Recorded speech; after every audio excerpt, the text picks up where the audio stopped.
امشب در 24 آرامش نسبی بعد از یک شبانه روز خونین در بغداد. مقتدا صدر میگه اگر اعتراضها خشونت‌آمیز باشه دیگه اون رو انقلاب نمیدونه. ایران میگه به دلایل مختلف اجازه نظارت به آژانس رو نمیده. بهروز کمالوندی خواستای آژانس بین‌المللی انرژی اتمی رو زیاده خواهانه خونده.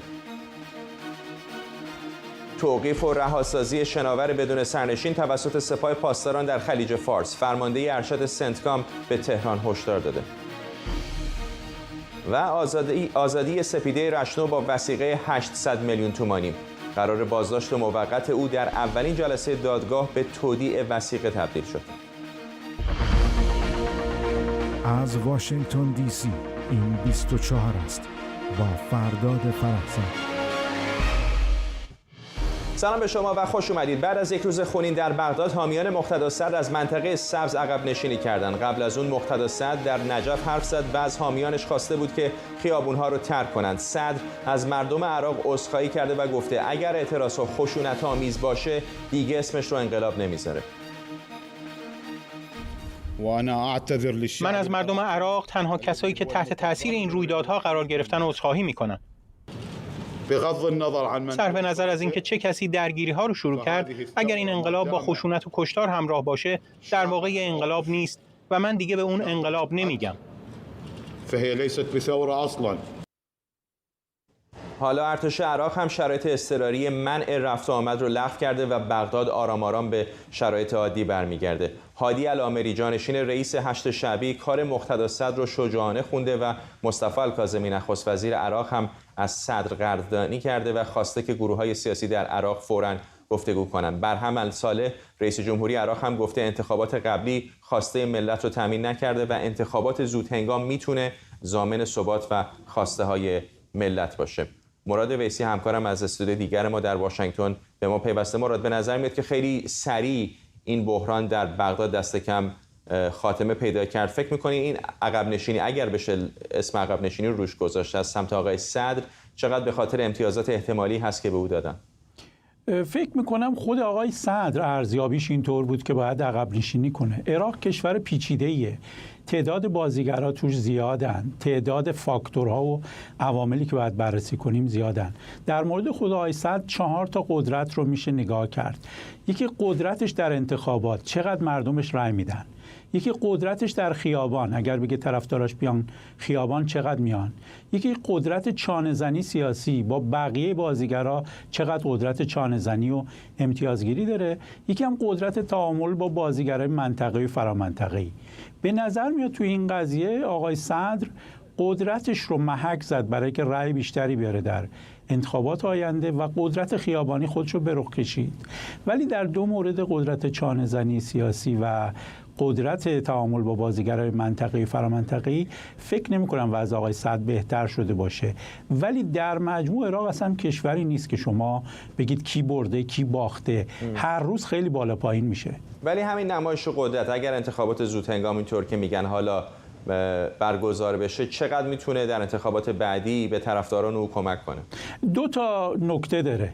یکی به نفعشه، یکی به ضررشه. اونجاییش که به نفعشه، خودش رو رهبر جریان ضد فساد، صدای مردم، ضد حاکمیت نشون داد. این ممکنه در انتخابات آینده به نفعش باشه. ولی اونجایی میتونه به ضررش باشه که رای دهنده‌ها بگن خیلی خوب، ما در انتخابات قبلی 74 کرسی برات آوردیم، رای بهت دادیم، بزرگترین جریان شدی، ولی نتونستی باش چانه‌زنی کنی و دولت تشکیل بدی. هر کدوم از این دوتا رو باید ببینیم که تا انتخابات آینده چقدر به نفع صدر یا به ضررش میشه. قابل درک هستش که بسیاری از رسانه‌های فارسی زبان در داخل و خارج از کشور در این روزها موضوع رو کاملا وصلش کردن به ایران، ولی واقعا چقدر میشه به همین سادگی این رو تقلیل داد که موضوع فقط طیف‌های طرفدار و مخالف ایران هستن؟ اینطور نیست. ایران بازیگر مهمیه در عراق، ولی همه چیزا به ایران ختم نمیشه. ولی آشکاره که بعد از کشته شدن قاسم سلیمانی، قاآنی نتونسته اون نقشی رو که سلیمانی در عراق ایفا داشت. مثالش اینه که قاسم سلیمانی مقتدا صدر رو آورد تهران، برد بیت رهبری کنار دست خامنه‌ای نشوند، ولی الان قاآنی در مقابل مقتدا صدر و مقتدا صدر در مقابل جمهوری اسلامیه. به نظر میاد حداقل نیروی قدس خیلی خیلی ضعیف‌تر شده، در حالی که نیروی قدس خب مهمترین بازیگر ایران در عراق، سفیر ایران در عراق هم همیشه از نیروی قدسه. ولی واقعا اینطور نمیشه گفت که ایران برنده است یا بازنده است، آمریکا برنده است یا بازنده است. معادلات عراق تعداد فاکتوراش خیلی خیلی زیاده، تعداد بازیگرهاش هم خیلی خیلی زیاده. بیسی همکارم از سوی دیگر همین استودیو اینجا در واشنگتن دی سی. وزارت بهداشت عراق گفته حداقل 30 معترض در درگیری‌های این کشور کشته شدند. یک روز بعد از حوادث خونین بغداد، تعدادی از کشته‌ها به شهر نجف در 180 کیلومتری پایتخت برده شدند تا در اونجا تشییع بشن. مقتدا صدر دیروز گفته بود قاتل و مقتول حوادث پیش آمده مساوی‌اند و در جهنم خواهند بود. ما یک ماه تموم به خیابون‌ها اومدیم و تظاهرات کردیم، چیزی نشد. حالا با تکتیرانداز و مسلسل و انواع سلاح‌ها به ما حمله شده.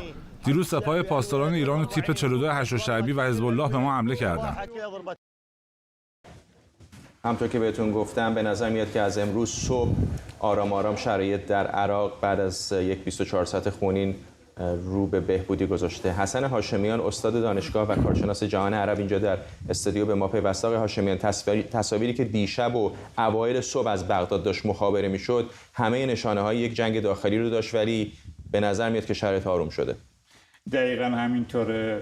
کسی تصور نمی‌کرد که قضیه به این زودی به این شکل به پایان برسه و کسی هم فکر نمی‌کرد که یه نفر با یک صحبت 7-8 دقیقه‌ای بتونه این اوضاع رو تغییر بده. ولی آقای صدر تونست این اوضاع رو تغییر بده، تونست خیلی قوی بر صحنه داخلی عراق تاثیر بگذاره. در سطح بین‌المللی هم واکنش‌های زیادی ما در کشورهای مختلف داشتیم که تمجید کردن از این کار صدر.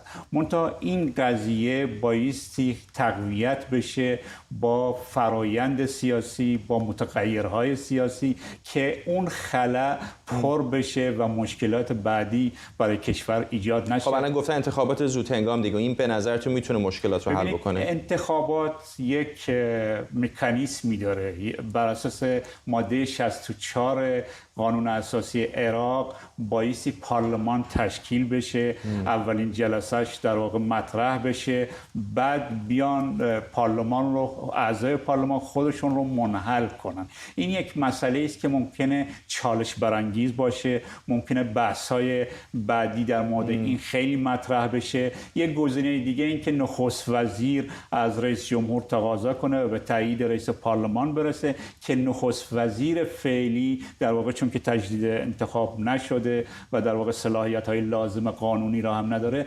نمیتونه این کارو در واقع انجام بده. بعد اگر برسیم به وضع انتخابات مجدد، چه کسی بایستی انتخابات مجدد رو برگزار کنه؟ این دولتی که الان هستش هم بایستی بهش تفویض اختیارات داده بشه در این زمینه. اینا مسائلی هست که در روزهای آینده بیشتر نمود پیدا خواهد کرد. امیدواریم که اینها به سوی یک مشکل حرکت نکنن. اشاره کردی به دولت فعلی. همین قبل از اینکه بیاید اینجا در استودیو آقای کاظمی داشت صحبت می‌کرد، به عربی بود طبیعتاً. دارم آژانس رو دنبال می‌کنم که ببینم دقیقاً چه گفت. به نظر میاد که یکی از حرفایی که زده درخواست کرده که کشور دوباره به هم بپیونده و یک اتحادی شکل بگیره. برگردیم سر بحث آقای مقتدا صدر. خیلی ها دارن میگن که اون مخالف ایران هست، ولی واقعا پیشینش الزاما اینطوری نیست. یعنی آقای مقتدا صدر به نظر نمیاد که انسجام فکری کاملا مشخصی داشته باشه. نه، ببین جذر و مد سیاسی آقای مقتدا صدر و شخصیت مقتدا صدر خیلی معروفه در رابطه با ایران. یه باری با ایران نزدیک میشه، یه بار دور میشه، بر اساس شرایط موضع میگیره. منتها در شرایط فعلی صدر یه چیز واضحی رو خواسته که جمهوری اسلامی در امور داخلی عراق دخالت نکنه. یکی از مهمترین مسائلی است که صدر در رابطه با فسادی که مرتب شعارش رو مطرح میکنه این که یک سری سازمان‌های شبه نظامی فراقانونی اینها بالاتر از دولت، بالاتر از نیروهای مسلح، بالاتر از ارتش و اینها قرار داره.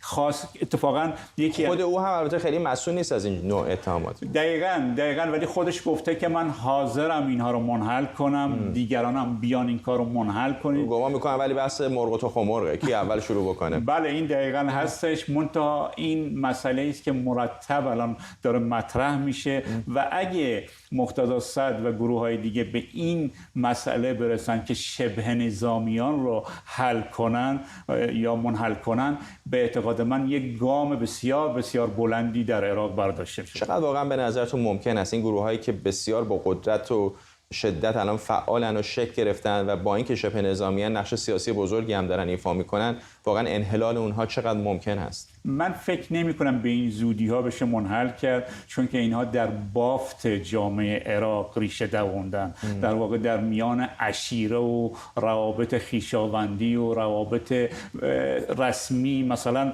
وزارت خونه‌ای به یک گروهی تعلق گرفته، تمام مدیرانش و تمام گروه‌هایی که بایستی اونجا کار کنن از یک صنف انتخاب شدن، بقیه رو تصفیه کردن، گروه‌های دیگه رو تصفیه کردن. اینو بکشونید به مناطق مختلف در جنوب، در شمال، همین کارو کردن. بنابراین این شبه نظامیان بخشی از بافت سیاسی و اجتماعی عراق هستن، همینطور بافت تجاری و اقتصادیه و به راحتی نمیشه آنها را از بین برد. فکر میکنید این میتونه شروعی برای کاهش نقش و نفوذ ایران باشه در عراق؟ این خیلی مهمه، متغیر خیلی خیلی مهمیه که اگر چون که جمهوری اسلامی در عراق کار تجاری و صنعتی بزرگی انجام نمیده یا کار سیاسی انجام نمیده. جمهوری اسلامی مهمترین کارش کار امنیتی و نظامیه و این گروه ها را توسعه داده. سفیرش یک فرد نظامی، یک فرد امنیتیه و بنابراین جمهوری اسلامی در 19-20 سال گذشته بر امور امنیتی و نظامی عراق سرمایه گذاری کرده. ببخشید حرفتون رو قطع می‌کنم. جمهوری اسلامی در این 24 ساعت گذشته کم و بیش سکوت کرد. من واکنش خاصی نشیدم. شما چیزی دیدین؟ چرا آقای رئیسی یک سخنی گفته که بایستی در چارچوب قانون مسائل، یعنی محافظه‌کارانه و کلیشه‌ای، ولی قضیه کاظم حائری در داخل عراق خیلی حائز اهمیته. اونها اونو یعنی سناریویی میدونن که از سوی جمهوری اسلامی پیاده شده، منتها نتونستن جایگاه مرجعیت خاندان آل صدر رو با این برگه آخر بزنن. این برگه الان سوخته، در واقع اینا آمدن. فکر میکنید چرا چنین کاری کرد که گفت برید دنبال خامنه‌ای به جای من؟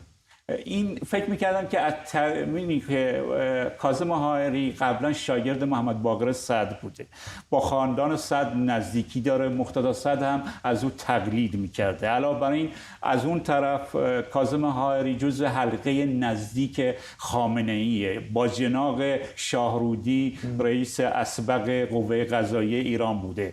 این فکر میکرد که از طریق یک بیانیه و با توجه به اون پیشینه‌ای که داشته میتونه جایگاه مرجعیت خاندان صدر رو دیگرگون کنه، ولی این الان نتیجه برعکس داد. اولا که مقتدا صدر به مرجعیت خاندان خودش چسبید، گفت من دیگه سیاسی نیستم، سیاست مال شماست و اینو محکم الان در واقع عمل کرد و الان هم قوی تر شد. یعنی وقتی این ماجرا بیرون آمد که ایشون با یک صحبت 5-6 دقیقه‌ای میتونه اوضاع کلی عراق رو تغییر بده، اینجا حائری یک نقطه در برابر یک اقیانوسه و بنابراین حائری جایگاهی نداره، چه برسه اینکه آقای خامنه‌ای بیاد و در واقع وارد عراق بشه، ضمن که خامنه‌ای تا حالا عراق نرفته به اون صورت که بتونه با مردم عراق مستقیما صحبت کنه. به انحلال گروه‌های شبه نظامی در عراق اشاره کردید. همونطور که پیشتر هم گفتم آقای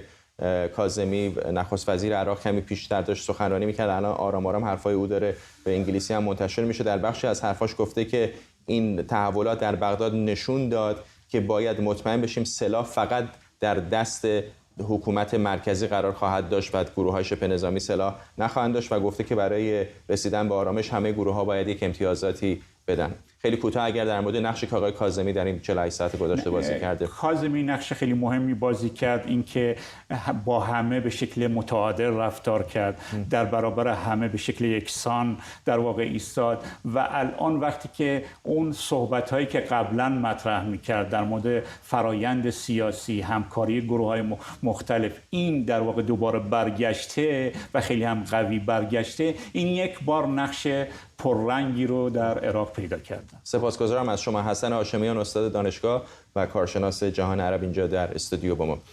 احتمالاً پشت سر ما دارید می‌بینید که جو بایدن رئیس جمهوری آمریکا در حال سخنرانی است در دانشگاهی در مورد طرح آمریکای امن‌تر با هدف کاهش جرایم در زمینه اسلحه حرف میزنه. اجازه بدید بخشایی از صحبت‌های رئیس جمهوری آمریکا رو بشنویم.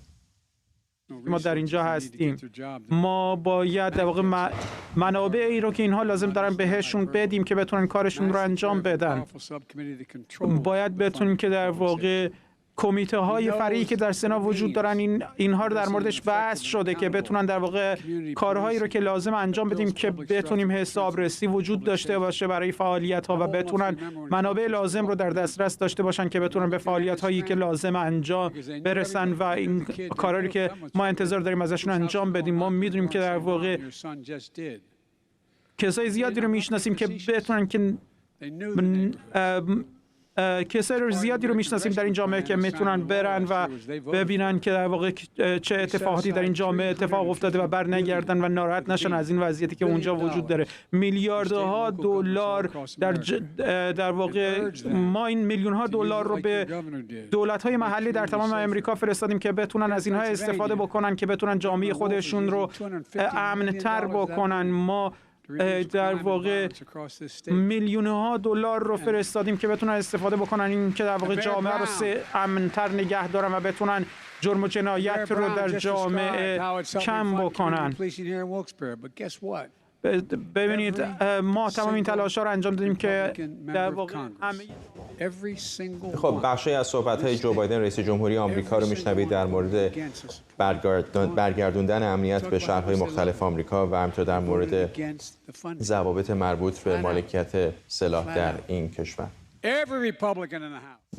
بهروز کمالوندی سخنگوی سازمان انرژی اتمی جمهوری اسلامی خواسته‌های آژانس بین‌المللی انرژی اتمی از ایران رو به دلیل تحریم‌های آمریکا زیاده خواهانه خونده. کمالوندی گفته ایران فقط به تعهدات پادمانیش وفاداره و به دلایل مختلف با آژانس اجازه نظارت‌های دیگر رو نمیده. بهروز کمالوندی ادعا کرده که اگر طرف‌های دیگه به تعهداتشون برگردن امکان نظارت فراپادمانی هم وجود داره. در حال حاضر دوربین‌های نظارتی آژانس در مراکز هسته‌ای ایران خاموش هستند. همکارم سمیرا قرایی از وزارت خارجه آمریکا به ما پیوسته. سمیرا کم و بیش میدونستیم که به نظر میاد یکی از نکاتی که به نظر میاد هنوز روشن نیست چطوری باید با چه سازوکاری باید حل و فصل بشه اختلافات پادمانی ایران هست و آژانس. فرداد امروز سه‌شنبه به شکل قاطع میشه گفت که مشکل اساسی که به نظر میرسه میان ایران و آمریکا وجود داره مسئله اختلافات ایران با آژانس بین‌المللی انرژی اتمی هست. به صحبت‌های آقای کمالوندی اشاره کردی که میگه که خواسته‌های آژانس از ایران زیاده خواهانه است و ایران بجز اون تعهدات پادمانی که به آژانس داره هیچ تعهد دیگری نداره. اشارهش به پروتکل الحاقی هست که به موجب برجام ایران داشت به شکل داوطلبانه اون رو انجام میداد و بعدتر با خروج آمریکا از برجام و بازگشت تحریم ها به شکل گام به گام و پله به پله جمهوری اسلامی ایران دولت حسن روحانی در اون زمان تصمیم گرفت که از این تعهدات فاصله بگیره. حالا آقای کمالوندی میگه که به دلیل تحریم ها نمیتونن اجازه نظارت ها رو به آژانس بدن که باید تا حدودی حرفاش رو رمزگشایی کرد چون تحریم ها به شکل مشخص تأثیری بر فعالیت های دوربین های آژانس نداره. احتمالاً منظور او این هست که به خاطر اینکه تحریم ها الان علیه ایران دوباره بازگشته ایران این نظارت‌های فراپادمانی یا نظارت‌ها به موجب پروتکل الحاقی رو انجام نخواهد داد. وقتی که تحریم‌ها حذف بشه ایران به سمت پروتکل الحاقی خواهد رفت.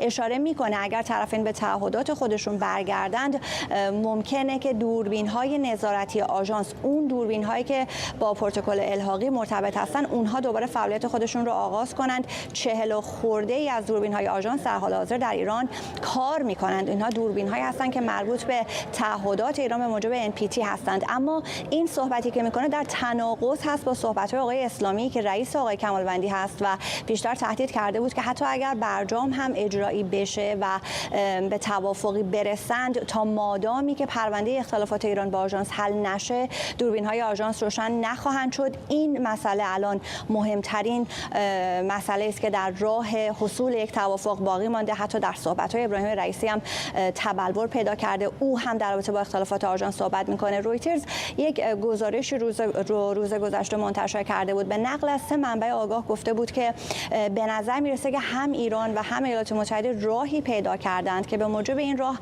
هر دو طرف بیان بگند که ما در رابطه با اختلافات ایران با آژانس به یک دستاوردی رسیدیم. هم آمریکا بگه ایران کوتاه آمده، هم ایران بگه که آمریکایی که کوتاه آمده. مشخص نیست که چطور همچین چیزی رو این دو کشور بهش دست پیدا کردند، اما در این گزارش رویترز آمده که این مسئله باعث شده که توافق یا اعلام حصول توافق به تأخیر بیفته. اما گذشته از این نکاتی که آقای کمالوندی بهش اشاره کردند، ما از سوی اسرائیل همچنان شاهد کارزار فشار بر آمریکا هستیم که بتونه اسرائیل تأثیر بگذاره بر توافقی که ممکن هست بخواد با ایران حاصل بشه. بعد از سفرهایی که ما هفته گذشته داشتیم از سوی مقام‌های اسرائیلی به اینجا واشنگتن، در حال حاضر این هفته مهمترین خبری که پیگیرش هستیم سفر رئیس موساد دیوید بارنئا هست که قرار هست وارد واشنگتن بشه. قرار هست که در این سفر یک جلسه محرمانه داشته باشه با کمیته‌های اطلاعاتی مجلس سنا و مجلس نمایندگان و در این جلسه جزئیاتی از اونچه که اسرائیل در رابطه با پرونده هسته‌ای ایران میدونه رو با اونها در میون بگذاره. ممنونم از تو همکارم سمیرا قرایی از وزارت خارجه آمریکا.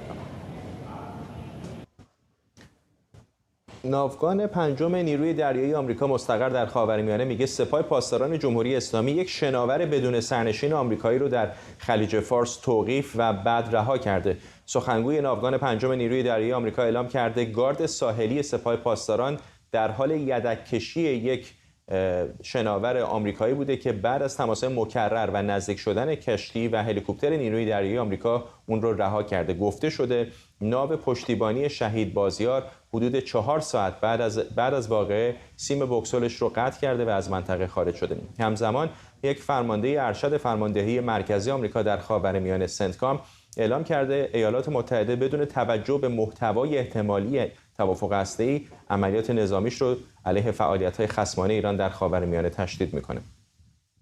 فرمانده نیروی هوایی سنتکام به تهران هشدار داده که عزم و اراده آمریکا رو آزمایش نکنه. ژنرال الکس گرین کویچ گفته هدف این نیروها بازدارندگی فعالیت‌های ایران در منطقه است. فرمانده ناوگان 5 نیروی دریایی آمریکا هم در بیانیه گفته عمل سپاه پاسداران بی‌دلیل و غیر حرفه‌ای بوده. براد کوپر گفته نیروی دریایی آمریکا هوشیار و به فعالیت‌های خودش در زمین، آسمان و دریا در چارچوب قوانین بین‌المللی و برای ایجاد نظم در منطقه ادامه میده. هوشنگ حسنیاری کارشناس امور نظامی از آنتاریوی کانادا با ماست. آقای حسنیاری، پیش از هر چیز می‌خوام ازتون بپرسم این شناورهای بدون سرنشین که در آب‌های بین‌المللی دارن حرکت می‌کنن، گمان می‌کنم اونا هم احتمالاً پرچم آمریکا رو دارن حمل می‌کنن، اینطور نیست؟ قطعاً به همین خاطر هست که نیروی دریایی آمریکا دخالت کرد و مجبور کرد سپاه رو به رها کردن و آزاد کردن این شناور. یعنی از این منظر دارم اینو میپرسم که میخوام ببینم آیا هیچ مبنای قانونی وجود داره برای سپاه پاسداران که یک شناوری رو وسط آبهای آزاد بگیره؟ چون اگر پرچمی نداشته باشه گمان میکنم از نظر قانونی چیزی شبیه به دزدان دریایی میشه گرفت، ولی اگر پرچم کشور رو داشته باشه قلمروی اون قضایی اون کشور هم شامل اون شناور میشه. درست میگم؟ ببینید در چند مورد میشود چون شناورهایی رو متوقف کرد. یکی از مواردی که به خصوص در مورد جمهوری اسلامی تا به حال به کار رفته توسط دیگران این بوده که مسئله قاچاق تسلیحات هست به یمن، به حزب الله، به حماس و دیگران و همینطور نفت قاچاق توسط سپاه پاسداران. ولی در آبهای بین المللی اگر که شناوری هیچ گونه مشکلی نداشته باشه و هیچ کشوری و یا سازمان بین المللی اعلام نکرده باشه که چون شناوری رو دستگیر کنن به دلایلی که بایستی ارائه بشه، دست زدن به چنین کاری صحیح نیست، به خصوص که صحبت از آبهای اطراف ایران هست و در نتیجه این شناور به خودی خود و بدون اینکه تعلقی داشته باشه به کشور خاصی در حال تردد نبوده. آقای حسنیاری، در معادلات نظامی وقتی این رو نگاه میکنید این نشان چه هست که ایران یک شناور آمریکایی رو برای حدود 4 ساعت در دست داره؟ ببینید دو چیز میشه در این مورد گفت. یکی این که سپاه مدتی است تحت فشارهای بین المللی به خصوص آمریکایی‌ها دست به چنین ماجراجویی‌هایی نزده بود. حالا چنین کاری رو کرده که نشان بدهد علت وجودی سپاه اساساً همین است. دوم این که ممکن هست از این اهرم بخواد به عنوان فشار بر آمریکا در زمینه بحث هسته‌ای، توافق احتمالی هسته‌ای استفاده بکنه که در هر دو مورد به نظر من چندان امتیازی برای جمهوری اسلامی و برای سپاه به وجود نمیاره، به خاطر اینکه این خیلی شبیه به کارهایی که جمهوری اسلامی سپاه در گذشته زده، یعنی اینکه همون دزدی دریایی و گرفتن کشتی‌ها و تعویض این کشتی‌ها با پول و به نوعی گروگانگیری کشتی‌هایی که متعلق به کشورهای دیگر هستند، حالا یا اون کشتی‌ها نفتکش هستند یا بعضی وقتا نظامی هستند و یا اینکه کشتی نظیر این یکی. ممنونم از شما. هوشنگ حسنیاری، کارشناس امور نظامی از آنتاریو با ما. سپیده رشنو امروز با وثیقه 800 میلیون تومانی بعد از 45 روز از زندان اوین آزاد شد. اولین جلسه دادگاه سپیده رشنو دیروز در دادگاه انقلاب تهران برگزار شد. اون متهم به اقدام علیه امنیت کشور و فعالیت تبلیغی علیه نظام شده بود. رشنو از مخالفان حجاب اجباری بعد از درگیری با یکی از مدافعان حجاب بازداشت و مجبور به اعتراف اجباری در صدا و سیما شد. بنابر گزارش‌ها سپیده رشنو تحت شکنجه مجبور به اعتراف تلویزیونی شده. مسیح علی نژاد، فعال حقوق بشر از نیویورک با ماست. پیش از هر چیز ازت بخوام در مورد آزادی او با قید وثیقه بپرسم، واکنشت چیه؟ طبیعتاً لبخند سپیده روز خیلی از ماها رو ساخته، ولی نامش آزادی نیست. فرداد عزیز، سپیده رشنو بعد از 40 روز بازداشت، بعد از اینکه مورد آزار قرار گرفت توسط یک زن آزارگر، بعد از اینکه شکنجه شد، بعد از اینکه اعتراف کرد، با قید وثیقه میلیونی آزاد شده. این یعنی چی؟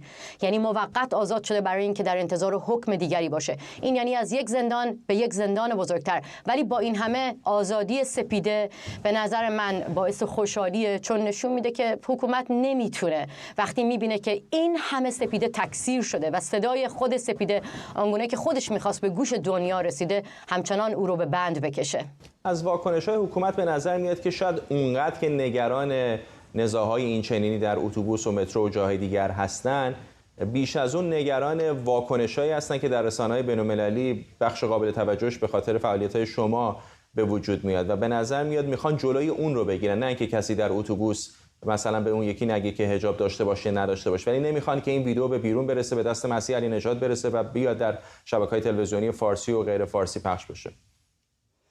ببینید، واقعیت اینه که خودم هم وقتی که دیدم سپیده رشنو رو، به خاطر در واقع تلخ برام اینو بگم، انقدر تحت فشار قرار دادن که بیاد علیه من اعتراف بکنه و بگه مسیح علی نژاد خارج کشور نشسته پول میگیره و من پشیمانم از همکاری با او. احساس کردم چقدر یک حکومت از قدرت یک زن ترسیده، از قدرت زنی که انقدر شجاعت داره که تبدیل بشه به رهبر خودش و رهبر کسانی که سالها بغض داشتن، سالها زخم خوردن و سالها تحقیر شدن، اما این زن ایستاد و شد بغض فروخفته واقعا میلیون ها ایرانی. حکومت از اون وحشت داره. وگرنه من فرسنگ‌های دور از ایران چیکار میتونم بکنم اگر زن ایرانی تصمیم نگیره که خودش حقش رو پس بگیره؟ اما نکته‌ای که میگی به درستی حکومت رو میترسونه. ببینید، این یک خط فکریه که جمهوری اسلامی داره در پیش میگیره. یک، میخواد رسانه‌های غربی رو در انحصار خودش و لابی‌های خودش داشته باشه. بنابراین طبیعیه وقتی می‌بینه روایت اصلاح طلبانه از بین میره و دوربین‌های شهروندای عادی مثل سپیده، مثل یاسمن آریانی، مثل صبا کردافشاری و مادرانشون که هنوزم تو زندان هستن تبدیل میشه به یک در واقع صدای بلند اعتراض در جامعه جهانی، وحشت میکنه و ترجیح میده که به اونها در واقع اونها رو بشکونه بیاره جلو دوربین و بگه شما از مسیح خط میگیرین، در حالی که این واضحه که من فقط امتداد صدای اون زنا هستم. از تو هم خط بگیره. من میخوام بدونم که اشکال این چیه؟ بالاخره یک فعالیت اجتماعی شما داری میکنی، چه در تهران باشی چه در نیویورک باشی، دیگه یک اقدام مدنی هست. اسلحه که به دست نگرفتی بگی حجابتون رو بردارید یا حجاب بر سر بکنید. خود جمهوری اسلامی در خیلی از جاهای مختلف دنیا تبلیغ داره. خیلی از گروه‌های اسلامی در لندن ممکنه شما وسط خیابون یکی از اون اتوبوس قرمزا رو ببینید مثلا روش نوشته باشه یا حسین. کسی نمیگه چرا تبلیغ یا حسین مثلا هست روی اتوبوس لندن. خب ببین فرداد، این جمهوری اسلامی رو میترسونه. این همه خرج کردن، این همه آدم دارن در رسانه‌ها، این همه آدم در سازمان‌های بین‌المللی دارن. نمیخوان که روایت مسلط تبدیل بشه به اون روایتی که مردم کف خیابون دارن میگن این حکومت رفتارش فرقی با طالبان نداره.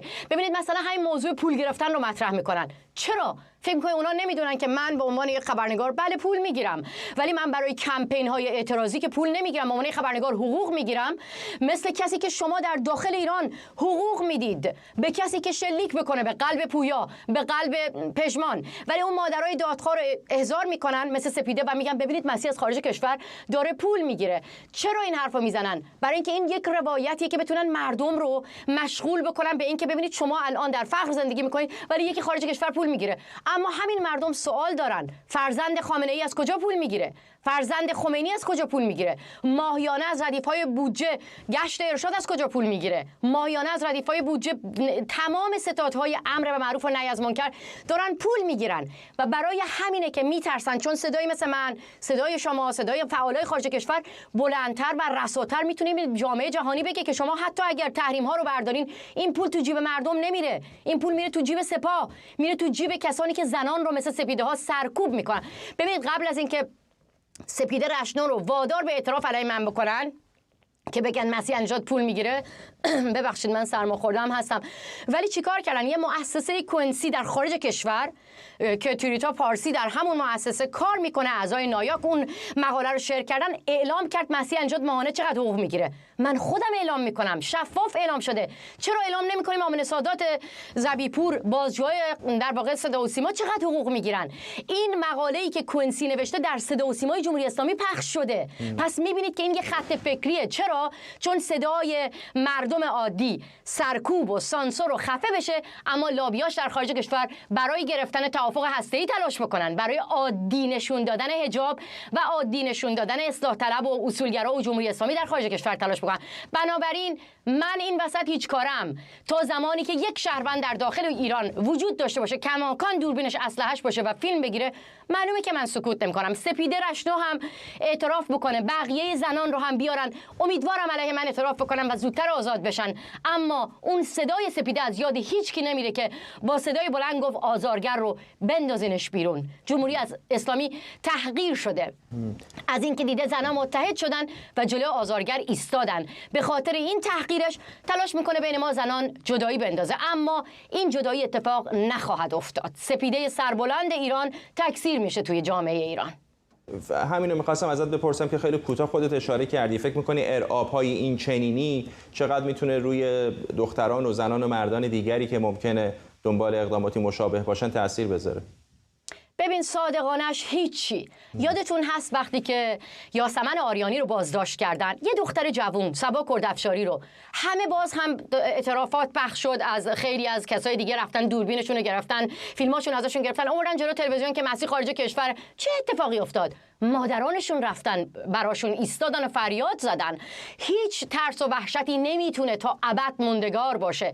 همین الان سپیده رشنو اعتراف کرد فردای اون روزش زنی در کف خیابون چادر رو از سر زن با حجاب آزارگر کشید. من موافق این رفتار نیستم، اما این رفتار دلیلش و انگیزش همون بازجو و همون اصلاح طلبیه که الان تو توییتر میاد و میگه سپیده رشنا آزاد شد، خدا رو شکر، لعنت به مسیح نژاد، لعنت به کسایی که خارج کشور فیلم ها رو منتشر میکنن.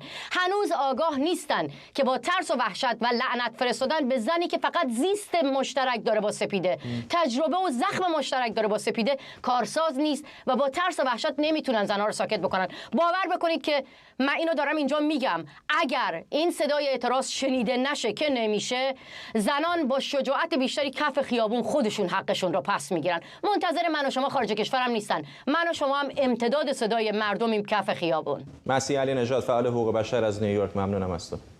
خیلی متشکرم. امروز سه‌شنبه انتخابات مقدماتی آمریکا در ایالت ماساچوست برگزار میشه. جمهوری خواهان برای انتخاب نامزد فرمانداری به یکی از دو کاندیدای موجود یعنی جف دیل یا کریس دوتی رأی خواهند داد. دونالد ترامپ از آقای دیل حمایت کرده. نامزد پیروز با رقیب دموکرات که احتمالاً خانم مورا هیلی رقابت میکنه در انتخابات مجلس نمایندگان انتظار نمیره اتفاق خاصی بیفته. هر 9 نماینده این ایالت دموکراتن.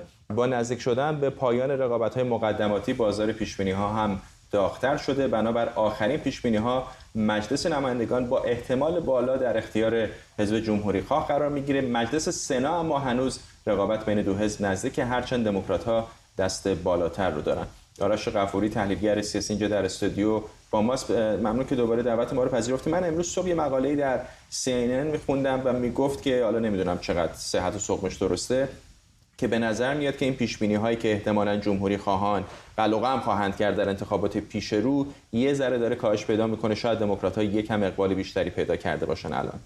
آره دیگه این حرفو زده میشه. دلیلش هم اینه که دو دلیل خیلی مشخص داره. دلیل اولش کاندیداهای حزب جمهوری‌خواه در برخی از مناطق انتخاباتی در مجلس نمایندگان انتظار نمیره که بتونن اون کاندیدایی باشن که بتونن اکثریت حزب جمهوری‌خواه و افراد مستقل رو جذب کنن.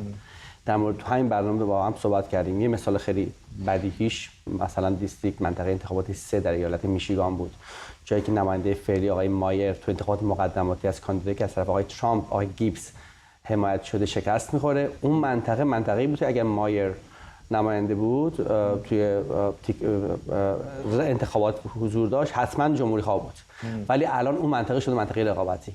به خاطر این اون پیش بینی‌هایی که میشه رفتن به منتهی علیه راست، به کاندیداهایی رای دادن که منتهی علیه راست بودن. این رو تو مجلس نمایندگان داریم می‌بینیم. این همین اتفاق هم تو مجلس سنا افتاده. حالا نکته دوم اینه که این بازم تو همین برنامه در موردش صحبت کردیم. این رأی دادگاه عالی و در مورد سقط جنین باعث شده که بخشای از حزب دموکرات، افرادی که به دموکرات‌ها رأی میدن، بیشتر انگیزه پیدا بکنن که بیان تو انتخابات مشارکت داشته باشن که خیلی از نظرسنجی‌ها میگن بین مثلا 3-4% بیشتر دغدغه رای دهنده ها نیست. آره، ولی حرف میدونی چیه؟ برای اینکه توی انتخابات میان دوره‌ای ما حدود 30% 32% رای خواهیم داشت، مشارکت خواهیم داشت. بسته به اینکه کدوم حزب مشارکت بیشتری در بین طرفداراش داشته باشه، اون حزب شانس بیشتری برای پیروز شدن هم خواهد داشت. به عنوان مثال تو انتخابات سال 2018 مثلا اگه 20% از کل مجموع دموکرات بودن، 12% جمهوری خواه بودن، حدود 7-8% هم مستقل بودن. این 3-4% اگه این فاصله رو بکنه، کم بکنه، در برخی از ایالت‌ها، بازم هفته پیش در موردش صحبت کردیم، منطقه 17 در نیویورک، منطقه‌ای که بهش میگن هاتسن ولی، در هاتسن، اونجا منطقه‌ای بود که از اتفاقا کاندیدای دموکرات پکیجش آقای رایان، پکیج تبلیغاتیش روی بر اساس همین قانون مخالفت با سقط جنینی که خب دادگاه عالی مطرح کرده بود و اون کاندیدای جمهوری خواهش رو شکست. این دو تا ببخشید بگو. این دو تا مهمترین دلایلی هستن که این اتفاق افتاده. همین الان که داریم حرف میزنیم، جو بایدن رئیس جمهوری آمریکا هم می‌بینی در حال سخنرانی است. چقدر دموکرات‌ها این شکست‌های احتمالیشون رو باید متوجه او بدونن و بگن که جو بایدن بوده که ما رو به این روز آورده؟ ببین توی انتخابات میاندوره‌ای تمام سرزنش شکست میره اصولاً به رئیس جمهور. ما مثلا دارم میگم سال 94 وقتی دموکرات‌ها شکست می‌خوردن در زمان بیل کلینتون همین اتفاق افتاد. سال 2006 وقتی جمهوری‌خواه در دوران بوش شکست می‌خورن تمام انتقادها با اون بود. سال 2010 و 2014 هر دو بار وقتی دموکرات‌ها شکست می‌خوردن در مجلس نمایندگان تمام انتقادها روی باراک اوباما بود. دلیلش هم اینه که اون حزبی که حزب رئیس جمهوره مسئولیت داره. البته از همینا خوششانس‌تر باراک اوباما بوده، هم قوه اجراییه رو در دست داشت، هم برای دوره قابل توجهی کنگره رو در دست داشت. آره نه 2 سال دیگه. آره. 2 سال اولش 2008 تا 2010. 2010 اینا انتخابات بالاخره همون اوباماکر یا بیمه درمانیش و اینا رو تونست تو همون 2010 خب شانس آورد دیگه. ببین همین یکی از دلایل شکستش هم تو 2010 همین اوباماکر بود دیگه، خدمات در بیمه درمانی، چون تمام پکیج تبلیغاتی جمهوری خواه رفت رو اینکه اینا میخوان سیستم درمانی رو خصوصی کنن، دکترای شما رو میخوان از شما بگیرن، بعد اتفاقات شبیه 2 سال آره 2 سال آقای باراک اوباما هر دو تا رو داشت، ولی سال 2010 مجلس نمایندگان رو، 2014 مجلس سنا رو از دست میده. الان هم بحث سر اینه که احتمالاً خب مجلس نمایندگان رو جمهوری خواها کاملا به دست میگیرن با اکثریت قابل توجهی، ولی سنا نه. چرا اینطوری به نظره؟ ببین سنا اون دلیل ترامپ کاندیدای تندرویی که طرفدار ترامپ یکی از دلایلشه ولی خب الان 50-50 تو مجلس سنا، یعنی 50 دموکرات 50 جمهوری خواه. هر کدوم از اینها حداقل یه دونه، حالا بعد حزب جمهوری خواه بیشتر بدیهیه چون با اسم معاون رئیس جمهور رأی داره، میخوان یه دونه کرسی ببرن بالاتر. اما خب نقشه انتخابات اگه نگاه کنیم، اون ایالت هایی که دموکرات ها الان کاندیدا دارن، مثلا تو آریزونا آقای سناتور کیلی، یا توی نوادا سناتور کورتس، اینا کسایی بودن که پیش بینی میشد ممکنه در رقابت شدید باشه و شکست بخورن.